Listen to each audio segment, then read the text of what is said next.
Hi, my name is Diana Smith. Welcome to my presentation. This presentation will talk about the cross-curricular links to do with teaching English and science. During this presentation, I will discuss the history of cross-curricular and discrete approaches, the advantages and disadvantages of cross-curricular learning, how science can be taught in a cross-curricular way with English, with some example lesson ideas, and how ICT can enrich cross-curricular learning. Cross-curricular approaches have been evident within the education system for over 100 years. When the Forster Act in 1870 was introduced, it gave all children the opportunity to attend board schools, but with a limited curriculum, focusing on reading, writing and arithmetic. As the education system progressed, in 1902, local education authorities were created and the ownership of the curriculum was managed by them. There were no stipulations as to what should be taught as part of the curriculum apart from religious education. The Haddo reports in 1923 to 33 signified the introduction of the curriculum being divided into primary and secondary levels, with this continuing until the Butler Act was passed in 1944.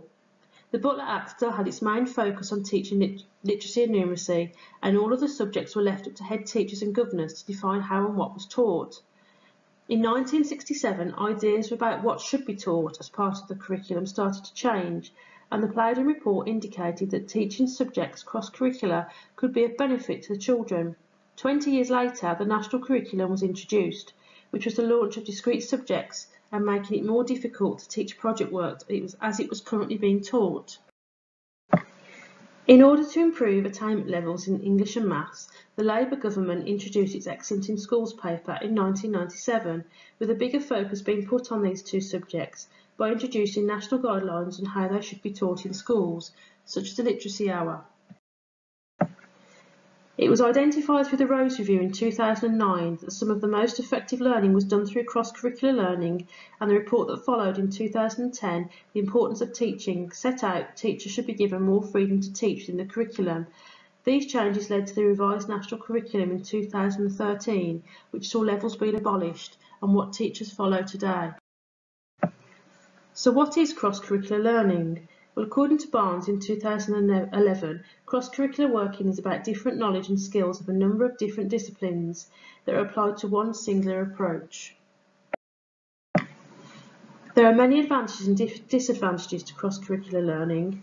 The National Curriculum 2013 sets out that schools should provide an introduction to essential knowledge in order to prepare children for adulthood. By children being taught with a cross-curricular approach, it can provide more context to other core or foundation subjects. This helps to strengthen the argument from the Rose Report in 2009 that cross-curricular learning will contribute to strengthening the 6 key areas of learning set out in the report. According to Hayes 2010, it can also allow them to adapt their learning, which can help them relate to real-life situations. More opportunities can become apparent for the subjects to be incorporated into core subjects such as history, with English, and provide children with more creativity to develop their skills and knowledge from the full primary website. Mazzano in 91 discusses how using a cross-curricular approach compared to a singular approach can encourage children to think more holistically about the subjects and be able to relate them to each other with more ease. Cross-curricular learning can also enhance pedagogy by having more engaged and productive children who are developing their skills in different subjects. Assessment for learning can also be used a lot more freely, according to Black et al. In 2007.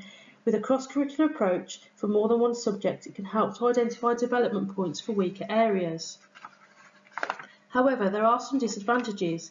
It can also be seen as not conducive to learning. Hayes 2010 points out that it can allow for children to have too much choice with learning particular subjects, for example with topic work, or more favourable subjects, avoiding then more harder subjects. This could then encourage children to choose the easy option. Furthermore, it can prove difficult to link certain subjects, such as geography and music, together if a cross-curricular approach is chosen, which could be an added implication for teachers with regards to planning and their resources.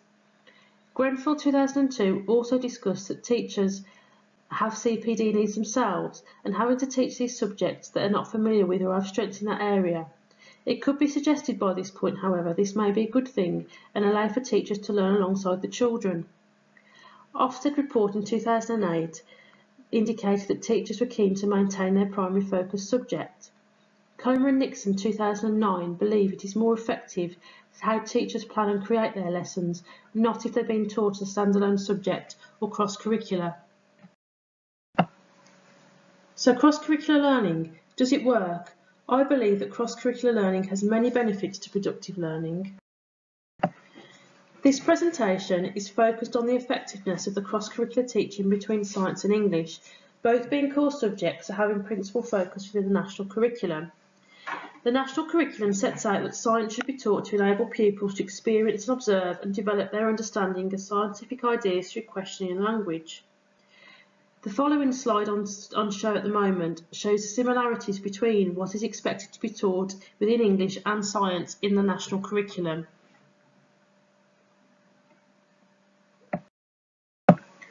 From the beginning of early years foundation stage through to the end of Key Stage 2, speaking and listening is a fundamental part for children to learn English. When relating this to science, speaking and listening are paramount. Bigot's 1986 believes that by pupils collaborating with each other, it can contribute to them understanding different scientific concepts through discussion and help them to explain and justify why this is. Teachers must play an important role when teaching different sciences to the children. The Bullock Report in 1975 concluded that children learn through talk, and discussions around the RSE project from Norman in 92 stated that the role of talking in learning can help to enhance pupils' learning and also the teacher's practice. Gunstone in 95 makes an interesting point that children separate their own ideas and science concepts, and the teacher's role is to help develop their understanding by discussing and facilitating conversations for the children to enrich their knowledge and give them confidence in their ideas. Talking is a crucial element when delivering any lessons in particular science. Teachers can help to scaffold exploratory talk within science lessons to give children the opportunity to understand and then by talking amongst their peers help to seek clarity. Similar, group discussions can provide a great opportunity for pupils to discuss predictions, guesses and results in science. Ward 2007 believes having a discussion develops links in learning that helps pupils to remember what has been taught. Leading on from talking, another fundamental part of English is writing, which can also be developed cross-curricular with science. Writing can help pupils to speak more clearly and constructively when discussing a scientific concept and provide structure to the task in hand. Parle and Rosal in 2006 assess students to make more explicit what was implicit within their writing to show they have a good grasp of the scientific concept being taught, thus giving them more confidence for future science teaching and learning. Putting this into practice in the classroom, stories can be an effective tool in all key stages when delivering a science lesson, help to provide a link to previously learnt concepts. For example, the Book of the Hungry Caterpillar can help to explain to Key Stage 1 children the life cycle of a butterfly, the pictures and the stories making this more memorable for children while also practising their reading skills. Also within Key Stage 2, children can use books to connect scientific concepts to real life, such as non-fiction texts about the human body, which provides diagrams and facts to help engage the children and relate it to themselves. Role-playing drama can also be seen as an excellent way to teach and learn science through English, according to Medwell et al. 2014. Pupils could act out different phases of the moon, or even dress up to indicate different seasons and help them to remember the typical characteristics of them. The DFSS report in 2003 stated that teachers should be expected to consider more creative ways of delivering the curriculum. Cross-curricular approach appears to underpin these ideas and helps to link science and English. In order to enhance cross-curricular learning further, ICT can be used as a tool to enrich pupils' knowledge and skills. Lovelace and Dove 2002 discuss how important ICT is within the national curriculum, and the fact it's a subject taught in its own right portrays this. Many children have knowledge of ICT, such as iPads, tablets and applications, before they begin school. By using these devices within school, it can act as a hook to engage them in their learning.